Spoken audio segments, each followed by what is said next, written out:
Me llamo Paloma Arriaga, y a mis 70 años he aprendido a leer a las personas como otros leen el cielo, antes de una tormenta. Sientes el cambio en el aire, la pausa detrás de las palabras amables, el destello de algo escondido. Fue ese instinto el que me tomó por sorpresa aquella mañana en la consulta del doctor Elías Noriega. Conocía a Elías desde hacía casi 2 décadas. Estuvo ahí cuando mi esposo Tomás sufrió su infarto cerebral, cuando la influenza me dejó postrada semanas enteras y cuando mis articulaciones comenzaron a crujir como madera vieja. Siempre fue sereno, meticuloso, un hombre que creía que los hechos podían calmar cualquier miedo. Pero esa mañana en Querétaro su calma se había resquebrajado. Su consultorio olía hasta a desinfectante y cedro, el mismo aroma de siempre. Sin embargo, sus manos temblaban mientras hojeaba mi expediente. Las hojas sonaban como hojas secas al viento. Presión arterial perfecta, dijo, pero su voz se quebró a medio camino. Corazón fuerte, pulmones limpios. Te has cuidado bien, Paloma. Sonrió, pero no fue una sonrisa que llegaras a los ojos. Era de esas que la gente pone cuando guarda un secreto a presión. Su mirada se desvió hacia la puerta 1 o 2 veces como si temiera que alguien escuchara. ¿Pasa algo?, pregunté. Dudó, luego me entregó una hoja doblada de su portapapeles. Tu resumen de laboratorio, dijo forzando las palabras. Cuando nuestros dedos se rozaron sentí el leve temblor que da título a este capítulo. La hoja crujió entre nosotros, un gesto simple, intrascendente para cualquiera. Pero los ojos de Elías se alzaron un instante, y lo que vi no era preocupación médica. Era miedo. «Cuídate, Paloma», murmuró. «Por favor». Ese por favor sonó extraño, fuera de lugar. Asentí fingiendo que no notaba nada, que todo estaba bien. Afuera el aire matutino olía a lluvia y gasolina. Mi viejo Volkswagen estaba al fondo del estacionamiento, el sol reflejándose en el cofre. Abrí mi bolso para guardar el resumen de laboratorio y vi que no era tal. Un pedazo de papel blanco, la letra apresurada e irregular. 5 palabras. No vuelvas a casa. Huye. Leí las palabras 2 veces antes de que mi pulso entendiera su peso. Pensé que debía ser un error, tal vez, para otro paciente. Elías era cauteloso, racional. No se alarmaba. No escribía cosas así. Pero la letra era suya. Conocía la inclinación, la curva estrecha de la R. Mis dedos apretaron el papel hasta arrugarlo. A lo lejos una portezuela se cerró con un golpe seco. El sonido me hizo estremecerme más de lo debido. Doblé la nota y la guardé en el bolsillo de mi chamarra como quien esconde algo que no está listo para creer. Las nubes sobre las colinas de la Sierra Gorda ya se oscurecían cuando arranqué el coche. El camino a casa serpenteaba por los barrios tranquilos de Querétaro, cada curva acercándome más a la casa que había compartido por 20 años. Y de pronto, por primera vez, no se sentía como hogar. El camino hacia la calle del Sol era el mismo de siempre. Atravesaba barrios antiguos, donde los jazmines se inclinaban sobre banquetas rotas, donde los portales aún guardaban el aroma de la lluvia de anoche. Pero al llegar al camino de entrada, la casa que alguna vez fue mi refugio parecía empequeñecerse bajo el cielo gris, como si también estuviera conteniendo el aliento. La casona estilo colonial había sido mi mundo por más de 20 años. Tomás y yo pasamos una década restaurándola ladrillo por ladrillo, pisos de barro pulidos a mano, ventanas repintadas de un azul suave como el mar. Cada rincón tenía una historia, la marca en el pasillo, por mover nuestro primer piano, la baranda dispareja que Tomás juró arreglar, y nunca lo hizo. Pero desde su muerte, todo cambió. El calor se desvaneció como el aire que se escapa de un globo, reemplazado por voces educadas que nunca encajaban del todo con las paredes. Estacioné bajo el árbol de magnolia, aún aferrada a mi bolso, donde escondía la nota. A través de la ventana del frente, vi luces moviéndose en la sala, sombras cruzándose. Al entrar, el aire olía ligeramente a limón, y algo más fuerte, tal vez tinta de impresora. Damián estaba cerca de la mesa revisando un montón de papeles, mientras Clara cerró su laptop con un golpe seco. «Mamá», dijo Damián enderezándose demasiado rápido. Su sonrisa parecía ensayada. «Llegaste antes de lo que pensábamos. Terminé la cita más rápido de lo esperado. Dejé las llaves en la bandeja junto a la puerta». «¿Qué es todo eso?» «Solo unos formularios de seguros», dijo él. Clara añadió con ligereza. «Cosas de las cuentas de la casa, nada más. ¿Sabes cómo se acumula el papeleo?» Se acomodó un mechón oscuro detrás de la oreja, un movimiento demasiado perfecto, casi coreografiado. Asentí dejando que el silencio se alargara un poco más de lo necesario. La casa crujió levemente el sonido familiar de la madera asentándose, pero ahora se sentía diferente, como si las paredes escucharan. Luz apareció en lo alto de las escaleras, su uniforme escolar desarreglado, los audífonos colgando de su cuello. «Abuela, dejaste tu celular en la cocina otra vez», dijo su tono casual, pero sus ojos se desviaron hacia sus padres antes de encontrar los míos. «¿De veras?», pregunté. «Gracias, pequeña». Su mirada se detuvo con un destello de duda y luego se giró y desapareció en su cuarto. Clara se acercó posando una mano perfectamente arreglada en mi brazo. «Te ves cansada, Paloma. Deberías descansar antes de la cena. Tanto ajetreo no es bueno para tu presión». Fue la forma en que dijo mi nombre, tan deliberada, tan cuidadosa, lo que me alertó. Nunca me había llamado Paloma. Siempre fue mamá, o a veces señora Arriaga cuando quería sonar respetuosa. Ahora la palabra sonó como una barrera. «Estoy bien», dije suavemente, dando un paso atrás. Damián soltó una risa forzada. «Segura, últimamente pareces un poco distraída. Olvidando cosas. Perdiendo recibos. Nada grave, claro». Lo miré. El niño al que ayudé a criar tras la muerte de su madre. El hombre que se sentó conmigo horas después del funeral de Tomás, prometiendo encargarse de todo.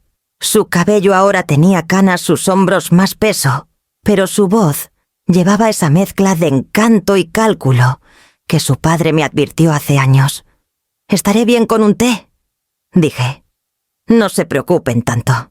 En la cocina la tetera se sintió más pesada de lo usual.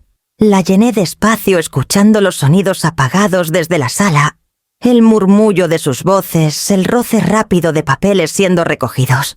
La nota en mi bolsillo parecía latir contra mi cuerpo. Cuando la tetera silbó, vertí el agua dejando que el vapor empañara mi reflejo en la ventana. Afuera las ramas de la magnolia se mecían con el viento, rozando el vidrio como dedos. Ese ritmo solía reconfortarme. Ahora cada sonido parecía intencional, como si la casa fingiera estar viva. Regresé a la sala con mi taza.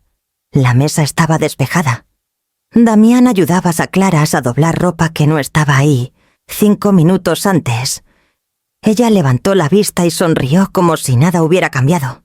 Por un momento me pregunté si estaba exagerando, si el duelo y el tiempo me habían vuelto paranoica. Pero entonces Damián miró el reloj, notó que lo observaba y sonrió de nuevo, demasiado amplio, demasiado pulido.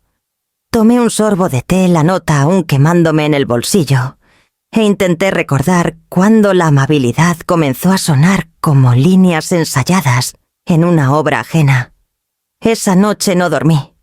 Me quedé en la cama escuchando cómo respiraba la casa, tuberías tic-tac, el viento rozando las persianas, pasos suaves, como recuerdos.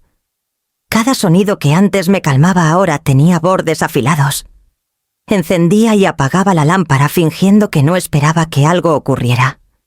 Cerca de la medianoche dejé de fingir. Saqué la nota de mi bolso en el buró y miré esas 5 palabras desiguales. No vuelvas a casa. Huye. Aunque las leí una docena de veces, no perdían su peso. Parecían escritas con prisa, casi frenéticas, la tinta presionada con fuerza, como si Elías hubiera vigilado la puerta mientras las escribía. Elías siempre fue cuidadoso, nunca teatral, ni impulsivo. La última vez que vi miedo en sus ojos fue cuando Tomás estuvo conectado a un respirador, y aún entonces su voz permaneció firme. ¿Por qué me diría que huyera ahora? Encendí la lámpara y tomé mi celular. El número de la clínica estaba guardado como Elías N. La línea sonó más de lo usual, antes de que una grabación respondiera. El doctor Noriega está fuera por una emergencia familiar. Para asuntos urgentes, contacte al doctor Morales. Sin detalles, sin fecha de regreso. Mis dedos apretaron el teléfono. Emergencia familiar. Podía significar cualquier cosa o nada. Tal vez se fue de repente, tal vez intentaba protegerme al desaparecer. O tal vez yo estaba perdiendo la cabeza. El pensamiento se deslizó con demasiada facilidad, como si hubiera estado esperando permiso. Lo aparté y tomé una libreta.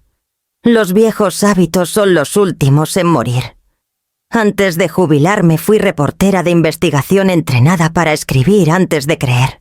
Hechos primero, sentimientos después. Anoté la hora, la fecha, cada detalle que recordaba, su mano temblorosa, la forma en que sus ojos se desviaron al pasillo, la rigidez repentina en su voz al decir, «Cuídate». Cuando terminé la página parecía una declaración para la policía. Por el pasillo el reloj de pie dio la 1. Luego vino un sonido inesperado, voces apagadas desde la cocina. Me quedé inmóvil, la pluma suspendida en el aire. Me levanté de la cama cuidando no hacer crujir el piso. El pasillo olía a detergente y aceite de limón limpio pero frío. Las voces se aclararon al acercarme a las escaleras, el tono bajo y deliberado de Clara, el murmullo más pesado de Damián. «Está volviéndose olvidadiza», susurró Clara. «Escuchaste al farmacéutico, volvió a mezclar sus recetas». «Lo sé», dijo Damián, «pero necesitamos documentación. Elías debía encargarse de esa parte». Hubo una pausa. Una puerta de alacena se cerró con un clic. Se negó. «¿Recuerdas?» La voz de Clara se agudizó. Dijo que ella estaba perfectamente lúcida. Eso lo complica todo. No podemos avanzar sin respaldo médico. Mi estómago se contrajo. Damián suspiró fuerte. «Entonces tendremos que buscar a alguien más. Tal vez un psiquiatra. No es que queramos hacerle daño. Solo necesitamos control antes de que arruine todo lo que papá dejó». Las palabras control y papá dejó golpearon como pequeños dardos precisos. La respuesta de Clara fue más suave, casi persuasiva. «Si la declaran no apta al poder notarial, pasa a ti automáticamente. Podemos reorganizar los activos antes de que lleguen los impuestos. Todos ganan». Hubo una risa corta suya, aguda y sin aliento. Presioné una mano sobre mi boca para no hacer ruido. La pluma que aún sostenía temblaba ligeramente, el metal frío contra mi piel. «Manténlo en secreto hasta que tengamos pruebas», dijo Damián. Todavía está lo bastante alerta para sospechar algo. Mi corazón latía con fuerza. «Pruebas. No apta. Poder notarial». Cada frase se enraizó en mi pecho como una espina. Cuando sus voces se desvanecieron, retrocedí por el pasillo, cada paso más lento que el anterior. En mi cuarto cerré la puerta con suavidad y me senté al borde de la cama intentando respirar. Mi reflejo en el espejo del tocador parecía extraño, más pálido, más definido, como alguien viendo su propia casa por primera vez. Volví a tomar la nota alisando sus dobleces. La tinta se había corrido un poco por el calor de mis manos, pero las palabras seguían claras. «No vuelvas a casa. Huye». Ahora entendía. Ya estaba en casa. Y ese era exactamente el lugar donde no debía estar. Por la mañana el aire dentro de la casa se sentía viciado, cargado de un silencio que sigue a las malas noticias. Preparé café por costumbre revolviéndolo, hasta que la superficie dejó de temblar, y luego lo tiré por el fregadero sin probarlo. Mis manos no se quedaban quietas. Cada vez que miraba hacia el pasillo esperaba ver la nota de Elías brillando a través de la tela de mi chamarra, como una advertencia que ignoré demasiado tiempo. Me dije que debía actuar con normalidad. Esa fue la primera regla que aprendí como periodista. Nunca dejes que la persona que investigas sepa que comenzaste a investigarla. Así que me moví por el día como si nada hubiera cambiado. Regué los helechos, doblé ropa. Sonreí cuando Clara preguntó si había tomado mis pastillas. Al anochecer, la casa se asentó en su ritmo habitual. Damián veía las noticias. Clara navegaba en su celular y Luz rondaba cerca de las escaleras, con sus audífonos puestos, fingiendo no escuchar. Dije buenas noches antes de lo usual, alegando un dolor de cabeza, y subí antes de que mi voz me delatara. No apagué la luz. Me senté al borde de la cama y miré mi celular abriendo la aplicación de grabación que no usaba desde mi última entrevista hace años. Mi pulgar dudó antes de presionar el círculo rojo. Coloqué el celular dentro del cajón del buró, el micrófono hacia la puerta, y me metí bajo las sábanas. Pasó casi una hora antes de que sus voces comenzaran. Primero fue el crujido de pasos en el pasillo, luego el suave clic de la puerta frente a la mía. El cuarto de Luz. Alguien susurró su nombre. Escuché el murmullo de 3 voces desde abajo, bajas y deliberadas. Mi pulso latía contra la almohada. Volvió a firmar mal los formularios de renovación. Decía Clara: la compañía eléctrica me llamó esta mañana. Ni siquiera recordaba haber pagado el mes pasado. La voz de Damián llegó después más cerca de las escaleras. Eso es bueno. Anótalo. Necesitamos ejemplos para el informe. ¿Informe?, preguntó Luz. Su tono tenía un hilo de inquietud. ¿Están seguros de que esto está bien? Claro que sí, respondió Clara. La estamos protegiendo. Una vez que la declaren no apta, no tendrá que preocuparse por cuentas ni documentos. Todo estará resuelto. Resuelto. La palabra se enroscó en mi estómago como alambre. También ha estado olvidando sus medicamentos. Continuó Clara. Podemos cambiar la botella de la mañana por medias dosis unas semanas. Si empieza a marearse, el doctor lo notará. Damián soltó un suspiro corto. No me gusta manipular sus medicinas. No tienes que hacerlo, dijo Clara. Yo me encargo. Pero necesitamos algo tangible, Damián. Los jueces no actúan por sentimientos, actúan por pruebas. Hubo una pausa, luego el sonido de papeles moviéndose. Puedo grabarla cuando se confunda. Ofreció Luz su voz pequeña pero firme. En mi celular, como cuando olvidó mi cena de cumpleaños el mes pasado. Perfecto, dijo Clara. Graba clips cortos, nada evidente. Solo momentos naturales. Escuché el tintineo de hielo en un vaso. Una silla raspó el suelo. El tono de Damián se suavizó. Sabes, papá hubiera querido estabilidad. Ella no puede manejar esta casa sola. Una vez que tengamos el control, la llevaremos a un lugar seguro cerca de cuidados. Cerca del control, corrigió Clara en voz baja. Rieron un sonido tan casual que me cerró la garganta. Aferré la sábana para no temblar presionando mi oído más cerca de la rendija de la puerta. Hablaban de mí como si ya no existiera, reducida a una lista de síntomas, una carga a manejar. Pensé en Tomás, en cómo decía: construyes una casa con confianza, no con clavos. Los dejé vivir aquí por amor. Y ahora desmantelaban ese amor tabla por tabla. Cuando la casa quedó en silencio, esperé 10 minutos antes de levantarme. Recuperé el celular del cajón, el temporizador aún corriendo 47 minutos y 12 segundos. La luz roja parpadeaba como un latido en la oscuridad. Guardé el archivo. Lo renombré Reunión en Casa 7 de marzo y lo escondí bajo una pila de toallas dobladas en mi tocador. Mi respiración era superficial, mis palmas húmedas. Abajo una puerta se cerró suavemente.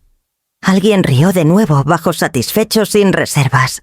Me quedé inmóvil en la oscuridad, las palabras de la nota resonando con una claridad aterradora. Ya no necesitaba leerlas para recordarlas. Estaba viviendo dentro de ellas. La primera luz del amanecer se filtró por las cortinas, un azul pálido que hacía la habitación más fría de lo que era. No había dormido. Cada vez que cerraba los ojos escuchaba sus voces, la precisión calmada de Clara, el consentimiento cansado de Damián, el silencio incierto de Luz. Las palabras declarada no apta se repetían en mi mente hasta volverse puro ruido. Me moví en silencio descalza sobre los tablones viejos, mis manos firmes por primera vez en horas. El miedo se había consumido dejando algo más duro, una claridad fría forjada en años de sobrevivir, fechas límite y desastres. Había cubierto escándalos políticos, historias de rehenes, casos de corrupción. Sabía la diferencia entre pánico y propósito. Ahora yo era la historia, y el propósito era todo lo que me quedaba. Abrí el baúl de cedro al pie de la cama, sus bisagras suspirando como un viejo amigo. Dentro estaban las cosas que Tomás y yo guardábamos para emergencias, pasaportes, dinero para viajes, llaves de repuesto y algunas piezas de herencia que podrían pagar un mes de anonimato si fuera necesario. Las dispuse con cuidado sobre la colcha pasaporte, un brazalete de plata, 2 tarjetas de crédito y una memoria USB negra con la palabra confianza, escrita en la letra de Tomás. Nunca supe qué quiso decir con eso, pero ahora se sentía importante. Mi maleta era lo bastante pequeña para pasar por una bolsa de fin de semana. La llené solo a la mitad, 2 blusas, un suéter de lana, unos jeans y mis medicamentos. Todo lo demás podía reemplazarse. Doblé la nota de Elías en un bolsillo entre la ropa, el papel suave por tanto manipularlo. Cuando abrí la puerta del cuarto, el pasillo estaba oscuro y quieto. El aire olía levemente a café molido. Clara siempre programaba la cafetera para empezar temprano, pero no había voces ni movimiento. Bajé por las escaleras traseras, las que crujían menos, y crucé la cocina sin encender la luz. Afuera el aire traía un frío que despertaba cada nervio. La calle estaba vacía salvo por una camioneta de reparto de periódicos doblando la esquina. Caminé hasta el final de la manzana antes de llamar a un taxi, usando el número que Elías escribió en una receta cuando mi batería se agotó hace tiempo. No sé por qué lo recordé hasta ese momento. El conductor era un hombre mayor con ojos amables y una radio que murmuraba música ranchera a bajo volumen. ¿A dónde, señora?, preguntó. Al centro, dije. Plaza de las Flores. El Hotel Laurel. Asintió y el coche se alejó del bordillo. Mientras la casa desaparecía detrás, mi pecho se apretó no por arrepentimiento, sino por alivio. No miré atrás. El Hotel Laurel se alzaba entre 2 edificios de adobe cerca del mercado antiguo, su fachada de vidrio atrapando el primer sol. Dentro el vestíbulo olía a cítricos y ropa limpia. La recepcionista sonrió cortésmente cuando me acerqué. «Buenos días. ¿Tiene reservación?», no dije deslizando mi identificación. «Pero quiero reservar una habitación. Por unas noches. Mi nombre es Paloma Elvira Mendoza». El nombre sonó extraño en mi boca, mi apellido de soltera sin rastros de matrimonio ni herencia. La mujer tecleó un momento. Luego me entregó una tarjeta magnética y un recibo. Habitación 304. Bienvenida. Al Laurel, señora Mendoza. Al entrar al ascensor vi mi reflejo en la pared de espejos. Mi rostro parecía pálido, más viejo pero despierto. Presioné el botón del piso y cerré los dedos alrededor de la tarjeta como si fuera una promesa. Por primera vez desde la nota no solo estaba huyendo, estaba comenzando. El tercer piso del Laurel olía levemente a lavanda y cera. Cerré la puerta con llave y me senté al borde de la cama, el silencio, apretándose contra mí. Por primera vez en días no había pasos fuera de mi cuarto, ni voces educadas, ni ojos vigilantes. Solo el pulso en mi garganta, recordándome que aún estaba viva. Desempaqué lo justo para que el espacio pareciera habitado, una bufanda sobre la silla, el brazalete de plata junto a la lámpara. Luego tomé mi celular y miré la pantalla. Había una persona a la que necesitaba contactar, la única que podría decirme qué era esta pesadilla. El doctor Elías Noriega. Hace años él insistió en que instalara una aplicación de mensajería encriptada cuando viajé al extranjero. Los viejos reporteros son blanco de ladrones de datos, dijo riendo. Lo había olvidado hasta ahora. Mis dedos dudaron antes de abrirla. El icono seguía ahí, Un candado azul pálido sobre fondo blanco. Escribí despacio. Elías, soy Paloma. Dejé la casa. Necesito saber por qué me dijiste que huyera. Por un largo minuto, nada. Luego 3 puntos grises aparecieron, desaparecieron, volvieron. Cuando llegó su mensaje fue breve. ¿Estás a salvo? Miré la pregunta insegura de qué significaba a salvo ya. Por ahora, en un hotel. Por favor, dime qué pasa. Otra pausa. Luego. No debería usar este canal, pero mereces la verdad. Mis manos comenzaron a temblar antes de terminar de leer. Hace 2 semanas tu hijastro y su esposa vinieron a mi consultorio. Me pidieron que escribiera un informe diciendo que mostraba signos de demencia temprana, pérdida de memoria, confusión, juicio, disminuido. Dijeron que era por tu propia protección. Sentí que el aire abandonaba la habitación. Apreté el celular con fuerza. Me negué, continuó su mensaje. Les dije que tu mente estaba tan aguda como siempre. Entonces Clara me ofreció dinero. Los eché. Pero después empezaron cosas raras, llamadas de números desconocidos. Alguien siguiéndome desde la clínica hasta mi coche. Creo que querían asustarme para que cediera. Presioné mi palma contra el pecho. El ritmo de mi corazón llenaba mis oídos. ¿Por qué no me lo dijiste antes? Escribí. Su respuesta llegó rápido. Porque te vigilaban. Y a mí también. Cuando me di cuenta hasta dónde estaban dispuestos a llegar, supe que no podía advertirte directamente. Por eso te pasé la nota. Era lo único que podía hacer sin atraer atención. Envió un último mensaje antes de silenciarse. Están desesperados, Paloma. Mantente oculta.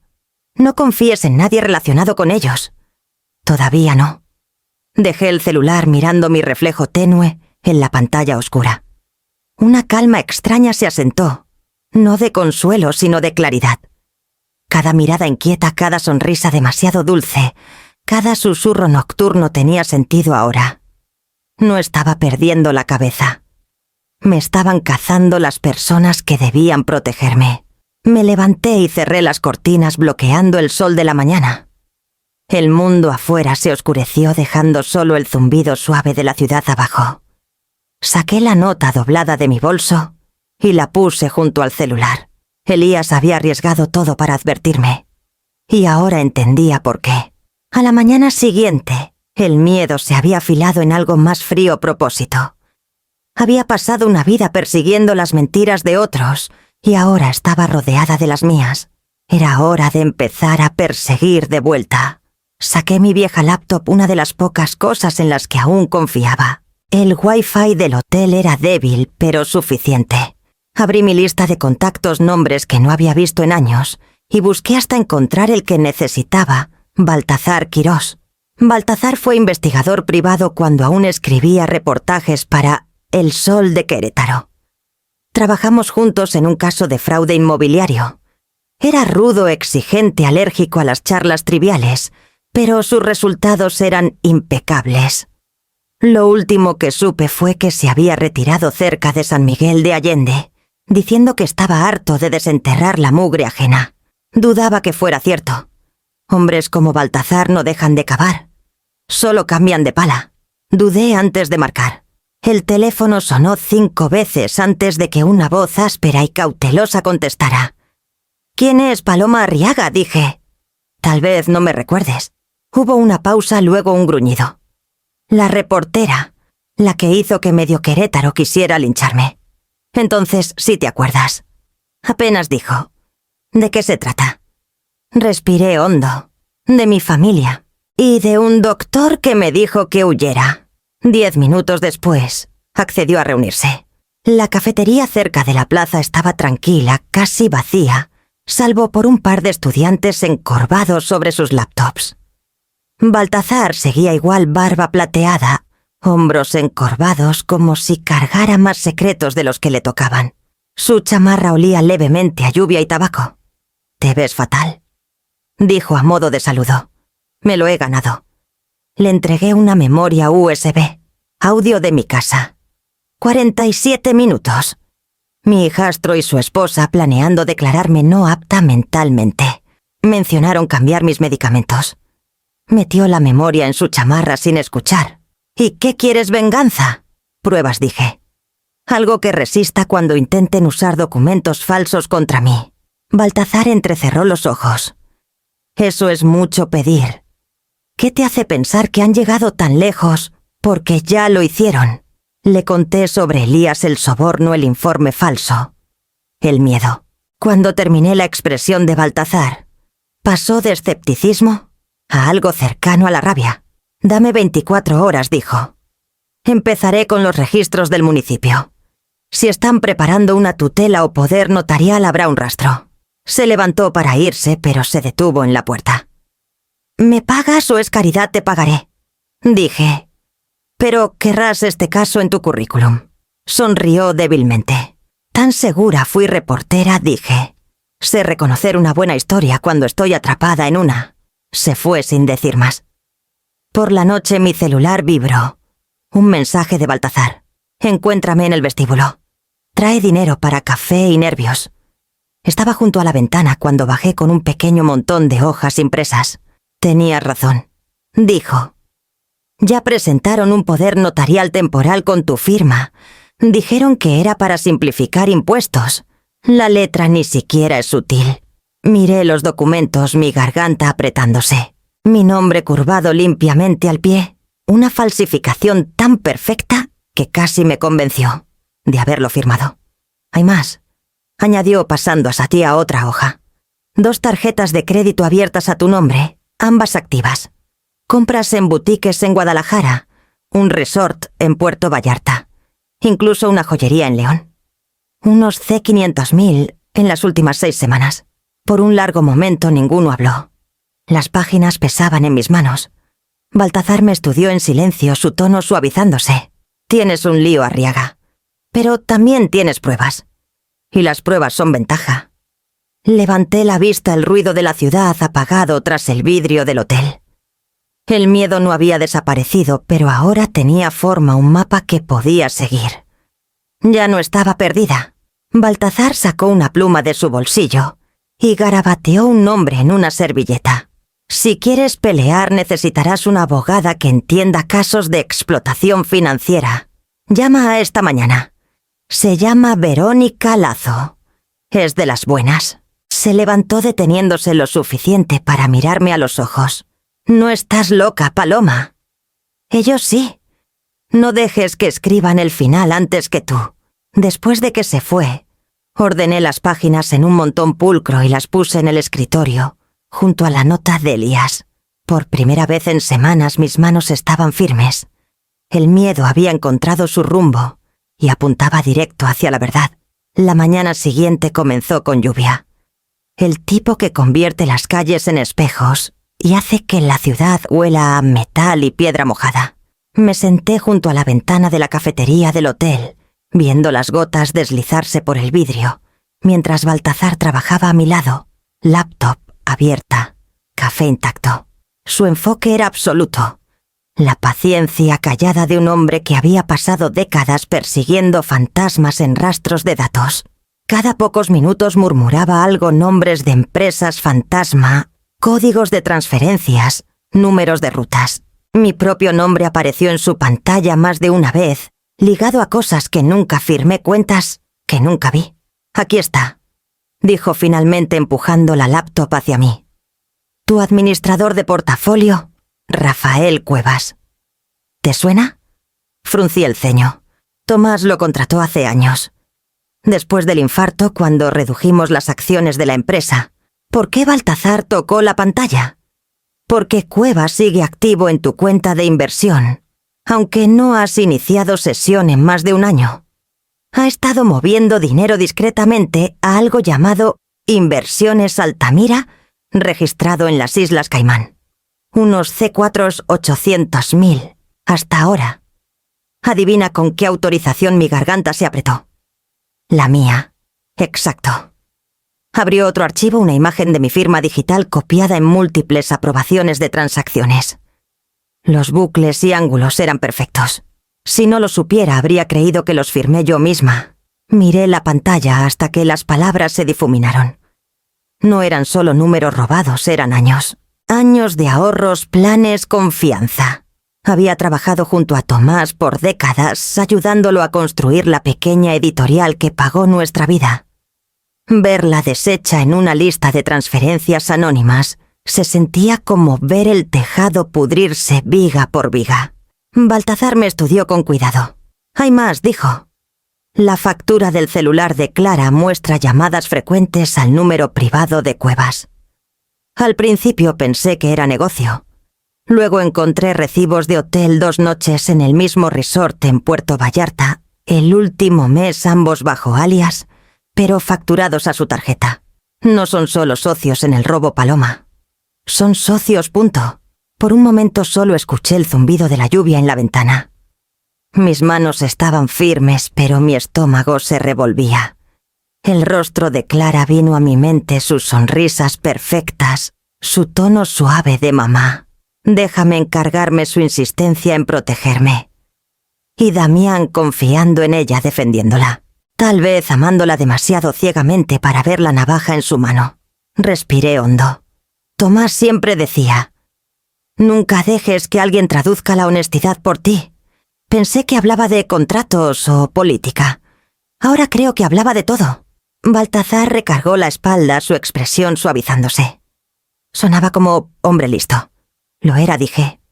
Listo, pero demasiado bueno. Creía que la confianza mejoraba a las personas. Yo le creí. Cerró la laptop con suavidad. Entonces creí esto ya cometieron suficientes delitos para hundirse solos. Solo necesitas mantenerte un paso adelante. Miré la lluvia de nuevo, la ciudad brillando bajo su velo plateado. «¿Cómo lo probamos?» «Seguimos el dinero», dijo simplemente. «Cada transferencia deja una huella. Cuevas es listo, pero no más que el SATE. Empezaré con Inversiones Altamira, veré quién firmó los papeles de incorporación. Mi apuesta, Clara o Damián». Me deslizó un pequeño grabador. «Lleva esto. Cada conversación, cada llamada. La memoria puede discutirse. Las pruebas no». Giré el dispositivo en mi mano sintiendo su peso. Era más ligero que el miedo, más pesado que la fe. «Baltazar», dije en voz baja, «¿qué pasa cuando esto les llegue?» Dio una sonrisa seca. «Entrarán en pánico. Los que roban a la familia siempre creen que son astutos, hasta que el papeleo les responde». Cuando se fue me quedé junto a la ventana mucho después de que la lluvia paró. Las nubes se movieron al este, dejando un trozo de cielo azul pálido. Pensé en Tomás otra vez, en cómo ponía su mano sobre la mía, al firmar documentos, una promesa silenciosa de que la confianza era nuestra base. Ahora esa misma base se había convertido en arma. Pero yo no era la mujer que recordaban, dolida, suavizada, complaciente. Tenía mi pluma, mis registros y una verdad que olvidaron. Construí mi vida con hechos, y los hechos podían derribar imperios enteros. Al anochecer llegó el mensaje de Baltazar. «Confirmado, la firma de Cuevas coincide con la de Clara en 2 registros. Todo está conectado». Cerré los ojos, la amargura dando paso a algo más firme. La traición ya no era una sorpresa. Era evidencia, y la evidencia podía usarla. Los descubrimientos de Baltazar levantaron el telón sobre todo lo que no quería creer, pero saber la verdad y probarla eran batallas distintas. Las pruebas sin protección podían destruirse, o peor aún, ignorarse. Fue entonces cuando Elías contactó de nuevo, su mensaje breve y cuidadoso. «Encontré a alguien en quien puedes confiar. Se llama Verónica Lazo. Me envió un número y nada más. A la mañana siguiente llamé. La mujer que contestó no desperdició palabras. Lazo dijo». Su voz tenía una precisión que me hizo enderezarme instintivamente, como cuando sabes que alguien no tolera tonterías. «Soy Paloma Arriaga». El doctor Noriega dijo. «Sé quién eres», interrumpió. Me dio lo esencial. «Estás siendo blanco de fraude de tutela y explotación financiera. ¿Tienes documentación?» «Tengo grabaciones, copias de transferencias bancarias, archivos municipales». «Entonces podemos trabajar con eso», dijo. «Nos vemos mañana en mi oficina. Trae todo. No lo envíes por correo, no lo mandes por mensaje y por Dios no lo dejes en el coche. Su oficina estaba en el segundo piso de un almacén remodelado cerca del río. Paredes de ladrillo expuesto, estanterías de piso a techo con expedientes y una sola maceta de albahaca junto a la ventana que suavizaba la austeridad. Verónica Lazo era justo como su voz prometía, alta, severa, el cabello en un chongo sin concesiones con vetas plateadas. Me señaló una silla sin apretones de manos sin charla. «Veamos lo que tienes», dijo deslizando una libreta legal sobre el escritorio. Baltazar ya te había entregado resúmenes impresos de las transferencias bancarias y copias de los documentos falsificados. Puse la memoria USB junto a ellos. También hay una grabación de audio, dije. 47 minutos. Mi familia planeando declararme no apta. Verónica se puso los lentes. Necesitaremos verificar que cumple con las leyes de consentimiento de una parte de Querétaro. Si estabas en la conversación es admisible. No estaba, admití. Grabé desde mi cuarto mientras hablaban en la cocina. Frunció el ceño, luego asintió lentamente. Eso complica las cosas, pero no lo descarta. Lo respaldaremos con pruebas financieras, actos tangibles rastreables. La grabación será evidencia de apoyo, no el centro. Su pluma se movió rápido sobre la página. También necesitarás declaraciones juradas del banco confirmando los retiros no autorizados. Baltazar puede obtenerlas con su licencia de investigador. Una vez que tengamos una cadena de custodia intacta, podemos presentar una orden de protección. Escucharla me dio algo que no había sentido desde que esto empezó, una frágil sensación de estabilidad. Su voz era acero envuelto en lógica, capaz de contener el caos el tiempo suficiente para razonarlo. «Quiero volver a casa», dije en voz baja, «pero a salvo. Necesito pruebas de que actuarán de nuevo si piensan que estoy vulnerable». Verónica levantó la vista evaluándome. «Entonces les damos la oportunidad. Baltazar puede reinstalar cámaras esta vez, legalmente bajo mi supervisión. Solo audio en espacios comunes. Configuraremos acceso remoto para que las grabaciones se suban automáticamente a una nube segura. Si hacen otro movimiento tendremos todo lo necesario». Se recargó cruzando las manos. «Esto no es venganza, señora Arriaga. Es documentación. Los depredadores quieren control. Déjalos pensar que aún lo tienen». «Entiendo», dije. Y lo hacía. El miedo que una vez me vació ahora se sentía templado, moldeado en algo funcional. Baltazar se reunió con nosotras esa tarde en su oficina, sus manos aún oliendo levemente a aceite de motor tras un viaje a la sierra. Escuchó mientras Verónica delineaba el plan, asintiendo con aprobación callada. «Puedo encargarme de la parte técnica», dijo. «Cámaras marcas de tiempo. Respaldos seguros. Ella solo tiene que actuar convincentemente». «¿Cómo?», preguntó Verónica. «Necesita parecer frágil», dijo. «Olvidadiza, inofensiva. Si piensan que está peleando dejarán de actuar. Queremos que actúen». Exhalé lentamente. La idea de volver a esa casa retorcía algo en mí, pero sabía que era necesario. Verónica ordenó los papeles en un montón preciso. «Recuperaremos tu vida, señora Arriaga. Pero lo haremos por las reglas, sin atajos. La verdad merece un registro limpio». Esa noche, al salir de su oficina, el aire del río traía de nuevo el leve olor a lluvia. Me recordó la mañana en que huí aterrada e insegura. Ahora el miedo seguía ahí, pero tenía formabordes que podía sostener. Por primera vez desde que esto comenzó, no estaba huyendo. Me estaba preparando. 2 semanas después de huir, regresé a casa justo después del mediodía con un ramo de azucenas y una historia ensayada hasta el último detalle. El coche de Baltazar estaba estacionado 2 calles más allá.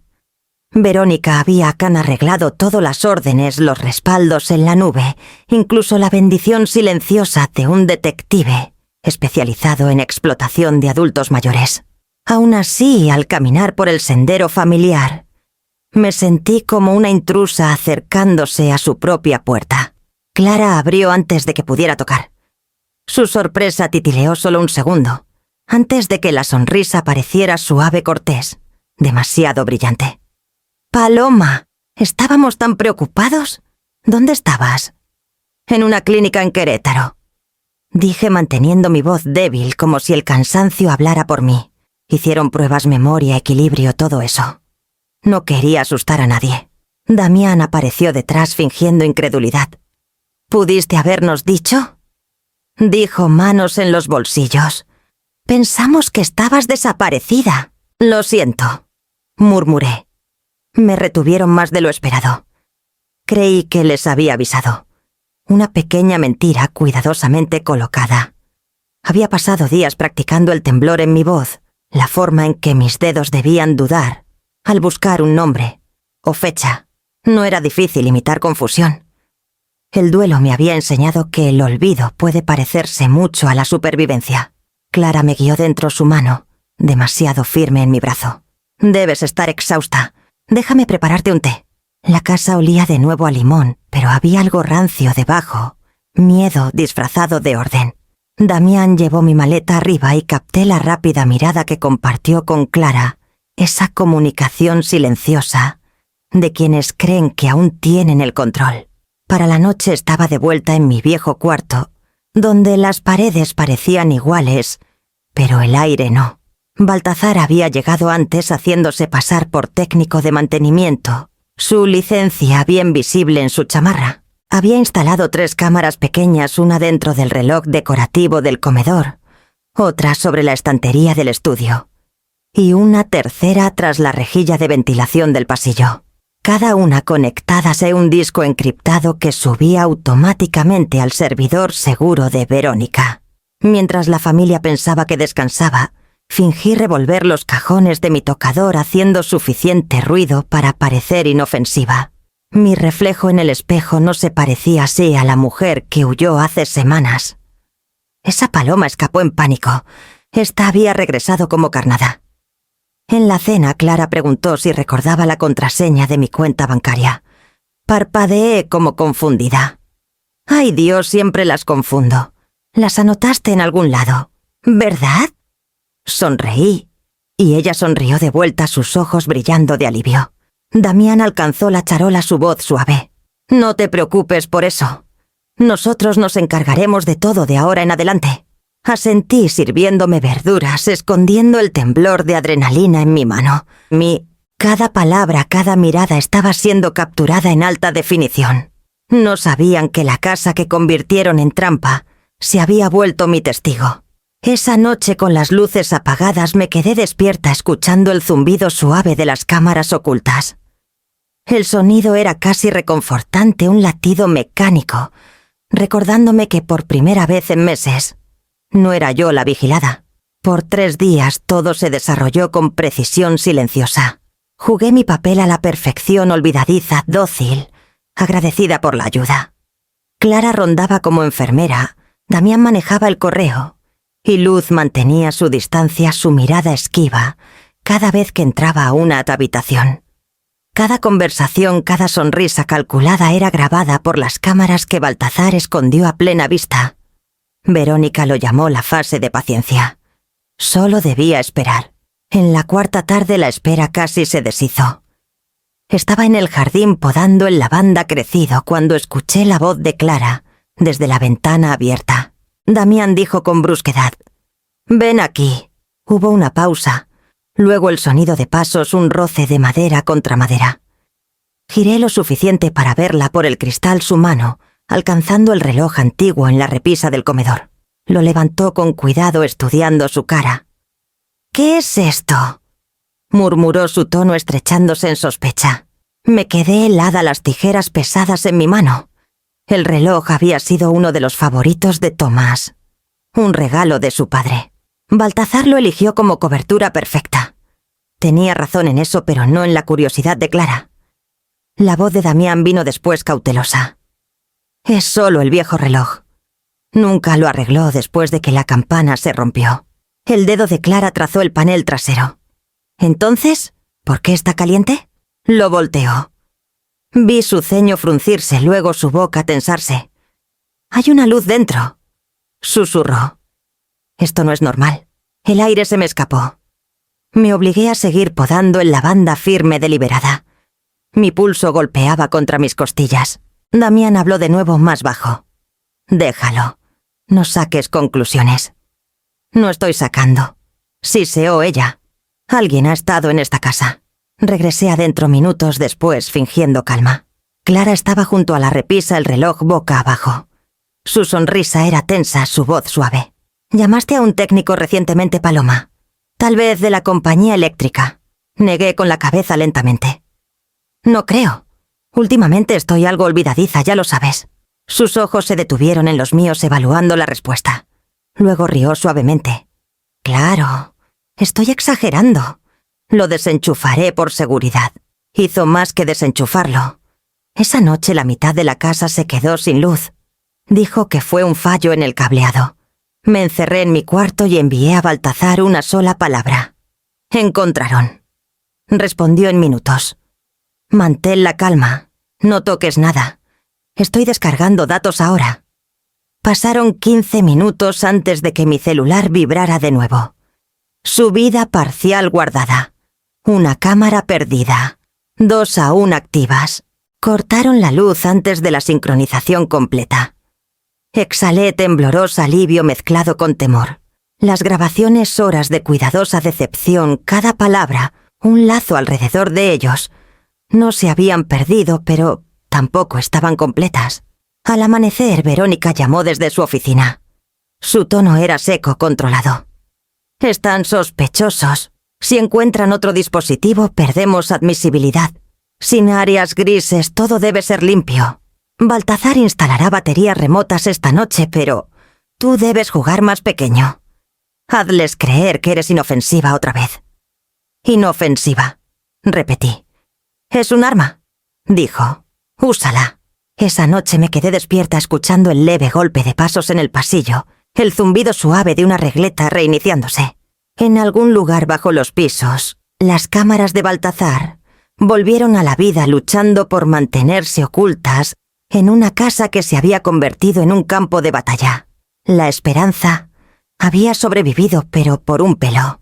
La mañana siguiente amaneció bajo un cielo magullado, cargado con el aroma de la lluvia. El aire mismo parecía saber que el tiempo se agotaba. Me senté a la mesa de la cocina fingiendo revolver azúcar en mi té, mientras Damián y Clara se movían por la casa con voces bajas y deliberadas. Todo en su ritmo había cambiado más rápido, más coordinado, como si siguieran un plazo. La llamada de Verónica llegó justo después de las 9. Su voz era firme, pero podía escuchar la tensión bajo el acero.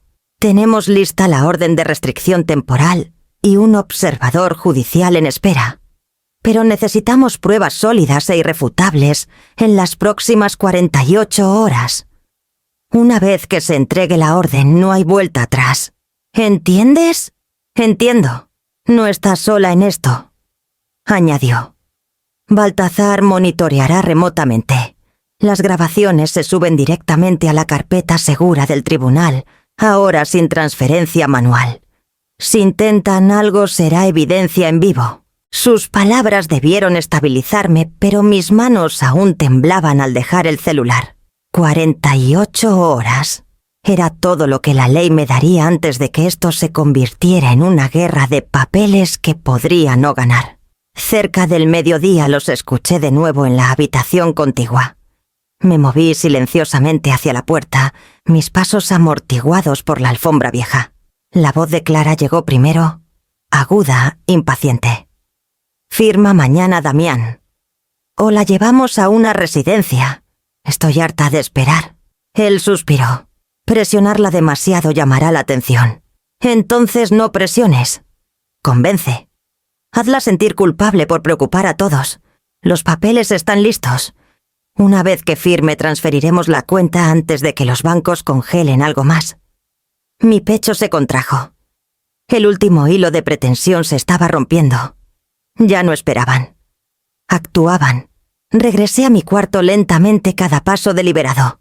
Las cámaras habían sobrevivido al último susto. Baltazar lo confirmó la noche anterior. Saqué el grabador que me dio del tocador y lo encendí guardándolo en el bolsillo de mi suéter. La luz roja parpadeó una vez, firme y pequeña. Cuando empezó la lluvia cayó con fuerza suficiente para enmascarar cada sonido. La usé. Llamé a Verónica de nuevo. Voz apenas audible. Mañana por la mañana dije: me están forzando. No dudó. Entonces mañana termina. Coordinaré con el observador y tendré agentes en espera. Pase lo que pase, mantén la calma y sigue actuando. Su voz se suavizó solo un poco. Lo has hecho todo bien, Paloma. Ahora solo necesitas sobrevivir un día más. Tras la llamada me senté junto a la ventana viendo la lluvia rayar el cristal. Mi reflejo parecía pálido, casi translúcido, en la luz tenue como un fantasma observando su propia vida desde afuera.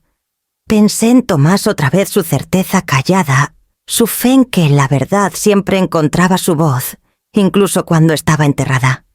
Esperaba que tuviera razón. Para la noche la casa se asentó en un silencio frágil. Luz vino a decir buenas noches. Su tono incierto, sus ojos evitándome. Me pregunté qué sabía, cuánto de su silencio era miedo y cuánto lealtad. Cuando se fue, escuché el leve clic de una puerta en el pasillo. La voz de Clara de nuevo ensayando algo para sí misma. El ritmo demasiado suave para ser espontáneo. Me quedé en la cama sin desvestirme, el grabador aún caliente en mi bolsillo, la tormenta resonando contra las ventanas. Afuera un relámpago destelló, iluminando la magnolia y la silueta familiar de la casa que alguna vez llamé segura. Mañana sería mi prueba, o mi prisión. La mañana llegó envuelta en un silencio que presionaba contra la piel como advertencia. Me vestí con cuidado, falda de lana, blusa planchada. El viejo reloj de pulsera de Tomás a un tic-tac débilmente. Al mirarme en el espejo no vi a la mujer asustada que huyó hace semanas, sino a alguien mayor, más firme, hecha de partes iguales, de miedo y resolución. Abajo la mesa ya estaba puesta. Clara había preparado café, su voz inquietantemente alegre. «Me alegra que te sientas mejor», dijo. «Esto hará las cosas más fáciles para todos». Damián estaba junto a la ventana hojeando una carpeta que parecía demasiado familiar. No me miró a los ojos. Los papeles de la tutela esperaban entre ellos, un bolígrafo cuidadosamente colocado encima. «Solo quiero paz», dije suavemente sentándome en la silla. «Si esto ayuda a la familia, firmaré». La sonrisa de Clara se ensanchó. «Ese es el espíritu». Su voz temblaba de victoria, no de alivio. Se sentó frente a mí ajustando su pulsera de perlas, la que compró con mi tarjeta robada, aunque ella no sabía que yo lo sabía. Alcancé el bolígrafo, mi mano firme, pese al latido acelerado de mi pulso. «¿Dónde firmo otra vez?» «Ahí», dijo Damián señalando la página. Su voz sonaba cuidadosa, ensayada. «Es solo una formalidad». Justo cuando la punta del bolígrafo tocó el papel, un golpe seco sonó en la puerta. Clara se estremeció. «¿Esperan a alguien?», pregunté, ladeando la cabeza. Damián frunció el ceño y fue a abrir. La puerta reveló a dos oficiales uniformados, Verónica detrás con su maletín en una mano, una orden doblada en la otra. «Buenos días», dijo con calma. «Soy la abogada Verónica Lazo, representando a la señora Paloma Arriaga. Esta es una orden judicial que autoriza la incautación de registros financieros y dispositivos relacionados con un presunto fraude contra adultos mayores». El color se drenó del rostro de Clara. «Esto es un error», empezó levantándose de la silla. «Solo estamos». Pero sus palabras se cortaron cuando Baltazar entró detrás de Verónica, sosteniendo una tableta. «No es un error», dijo. «Mejor nos sentamos para esto». Puso el dispositivo en la mesa y presionó reproducir. Voces llenaron la sala, las suyas. Claras innegables. Cambiar la botella de la mañana por medias dosis. Firma mañana o la llevamos a una residencia. Transferiremos la cuenta antes de que los bancos congelen algo más. El sonido de la risa de Clara, aguda y confiada, resonó en la cocina como un fantasma. La mandíbula de Damián se tensó mientras los oficiales se giraban hacia él. «Nos grabaste», murmuró la incredulidad dando paso a la furia. Lo miré con calma. Lo hicieron fácil. Nunca bajaron la voz. Clara se lanzó hacia la tableta, pero un oficial se interpuso. El segundo sacó esposas. Damián Arriaga. Clara Arriaga están bajo arresto por intento de explotación financiera y fraude contra adultos mayores. Damián me miró entonces no con enojo, sino con algo peor reconocimiento. El momento en que un depredador se da cuenta de que la presa estuvo observando todo el tiempo. Clara empezó a gritar mientras la sacaban jurando que era una trampa prometiendo venganza. El ruido se desvaneció con el sonido de la puerta cerrándose. Por un largo rato nadie habló. Los oficiales murmuraban frases procesales. Verónica firmaba documentos y Baltazar desconectó las cámaras. Me quedé muy quieta, manos cruzadas en mi regazo, el tic-tac del reloj de Tomás, llenando el silencio. La vindicación no se sentía como triunfo. Se sentía como estar en las ruinas de una casa reconstruida con verdad en lugar de confianza. Cuando el último coche se alejó, caminé hacia la ventana. La lluvia había parado. La magnolia dejaba caer sus últimas hojas amarillas, y en su lenta caída creí escuchar el eco de la voz de Tomás.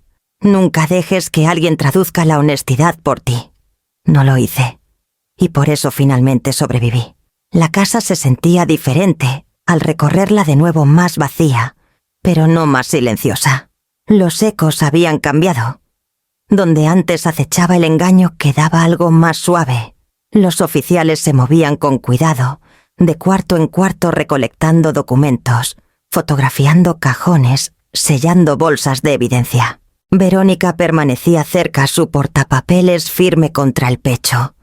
Su voz clara al dar instrucciones quedas. La seguí por el pasillo deteniéndome en la entrada del cuarto de música. El polvo flotaba en rayos delgados de luz vespertina.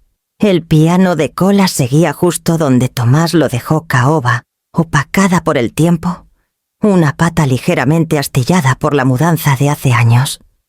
Siempre fue su refugio, el lugar donde las palabras fallaban y la melodía cargaba lo que no podía decir.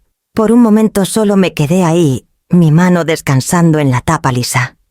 El aire olía levemente a cera de cedro y tiempo. Un oficial se acercó a mi lado. «También tendremos que inventariar esto, señora», dijo con suavidad.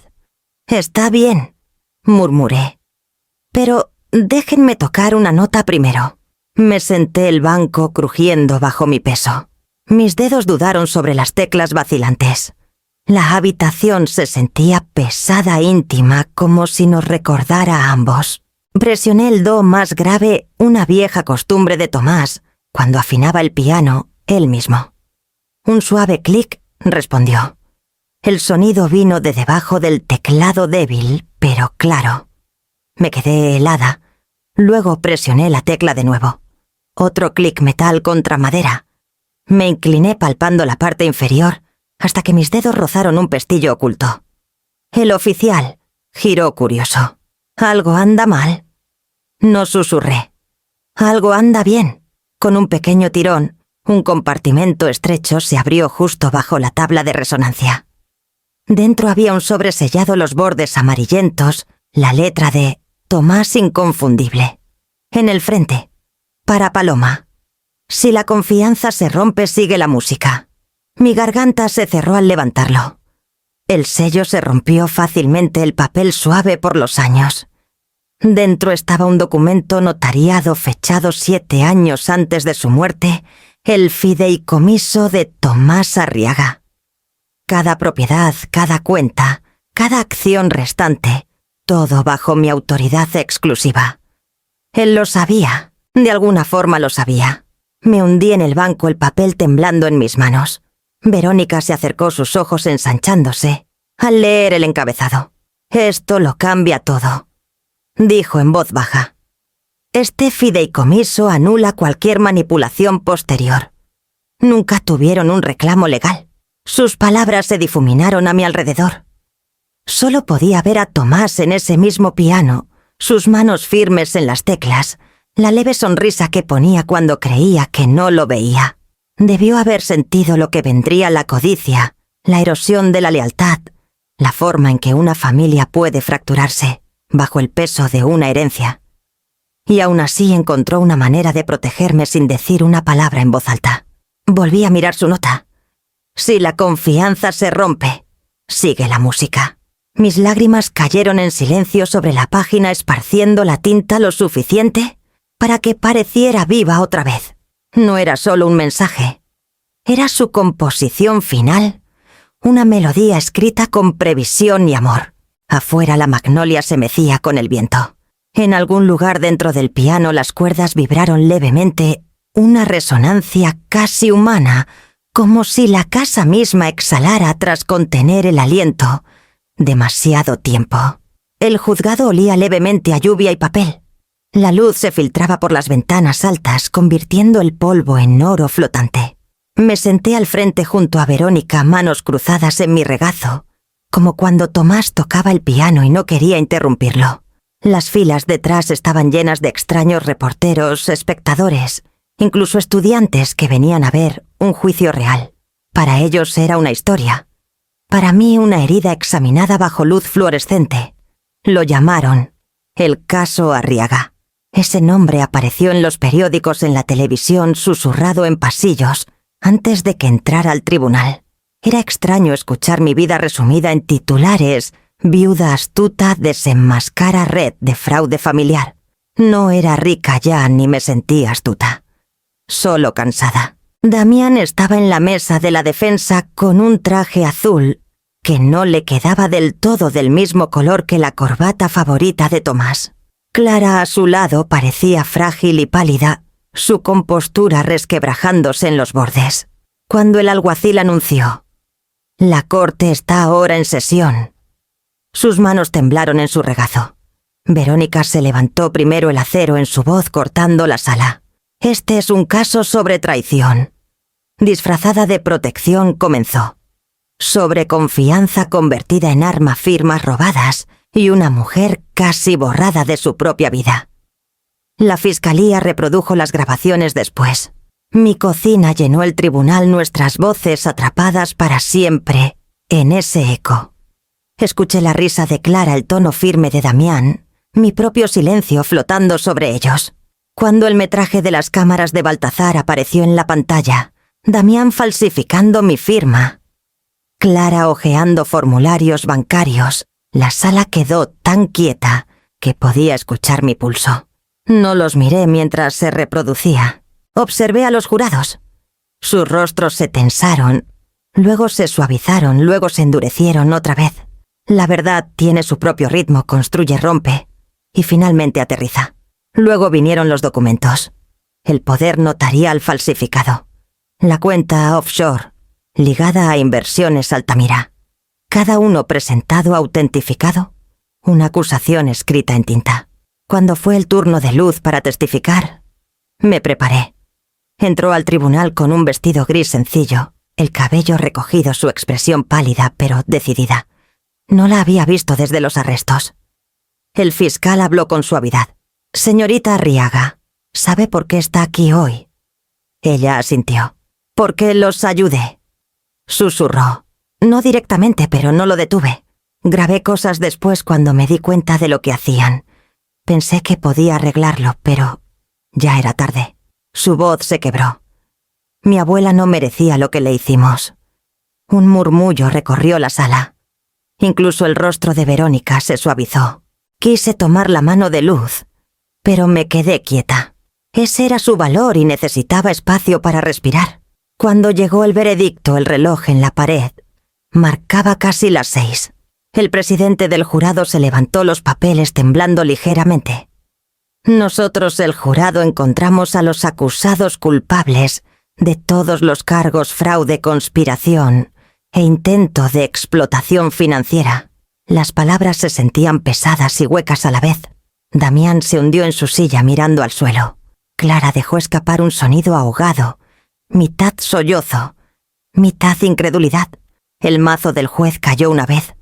El sonido resonó como una nota final. Afuera las cámaras destellaban, voces gritaban mi nombre, micrófonos rondaban. Verónica me protegió mientras cruzábamos la multitud. «No les debes tu historia murmuró. Ya la di, dije en voz baja. Ahora pertenece a la verdad. La luz tardía atrapó las escaleras del juzgado bañando la piedra en oro. La justicia no se sentía como triunfo. Se sentía como un final que Tomás pudo haber escrito medido, callado, inevitable. La música se había alcanzado su último acorde y solo podía escuchar mientras se desvanecía en paz. La primavera llegó tarde a las montañas ese año. Los cornejos florecieron lentamente sus pétalos blancos, temblando contra el viento, como si dudaran de confiar en la temporada otra vez. Para entonces había dejado Querétaro atrás y me instalé en una cabaña modesta al borde del lago de Chapala, un lugar donde las mañanas comenzaban en niebla y terminaban en luz tranquila. La casa no era grande, pero tenía lo que necesitaba: un porche con pintura descascarada, 2 cuartos que olían levemente a pino, y una vista del agua que cambiaba de color con mi estado de ánimo. Cada mañana preparaba té y veía la niebla deslizarse por el lago.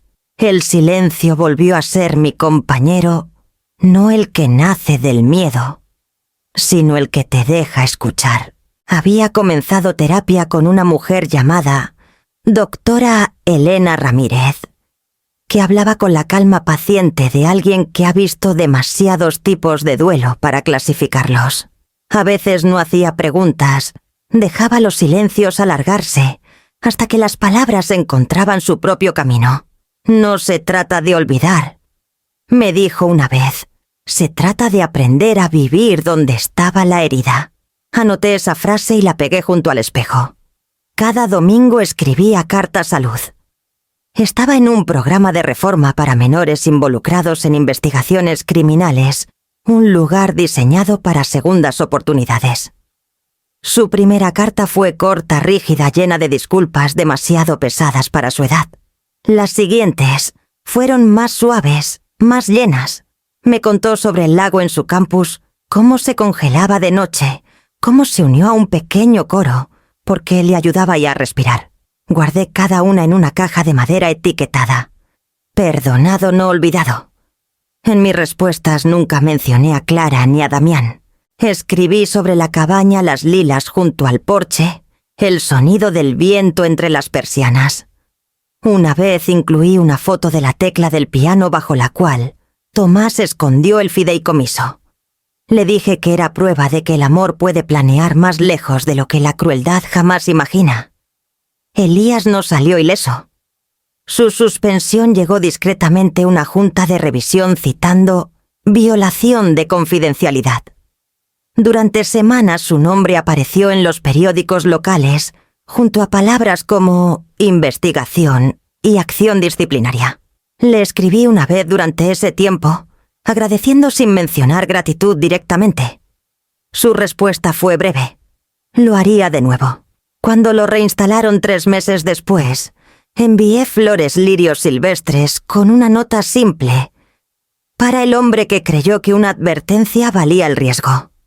No respondió, pero no lo necesitaba. Algunos gestos viven calladamente entre personas que ya han dicho todo lo que importa. Baltazar pasó 2 veces esa primavera aún gruñendo sobre el papeleo y cómo la justicia, rara vez, paga las cuentas. Pero había una ligereza en su tono que no estaba antes. Dijo que estaba pensando en enseñar ética investigativa a medio tiempo. Usaré tu caso, me dijo, pero cambiaré los nombres. Sonreí y le dije que no me importaba. Para el verano el ritmo de la vida se asentó. Planté lavanda junto a la baranda del porche, pinté las persianas de azul y me permití dormir sin cerrar cada puerta 2 veces. Algunas noches tocaba la vieja música de Tomás en un teclado prestado, piezas lentas y simples que él amaba. La tecla del do grave siempre sonaba ligeramente desafinada, pero la dejé así. Me recordaba que la imperfección puede tener su propia gracia.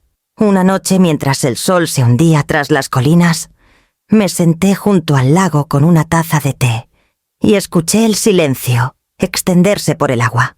Por primera vez en mucho tiempo no se sentía como espera, se sentía como vivir. El mundo había dejado de exigir explicaciones.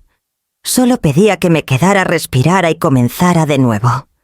Había pasado un año desde el veredicto, aunque a veces parecía más como otra vida plegada cuidadosamente detrás de esta. La cabaña junto al lago de Chapala se había convertido en algo parecido a un hogar. La lavanda crecía espesa junto a la baranda del porche, y las ventanas llevaban manchas tenues, donde la lluvia de primavera encontraba la luz temprana. Incluso el silencio aquí había aprendido a sonar diferente, ya no hueco, solo tranquilo como siempre lo es la paz. Esa tarde puse la tetera en la estufa cuando sonó el primer golpe.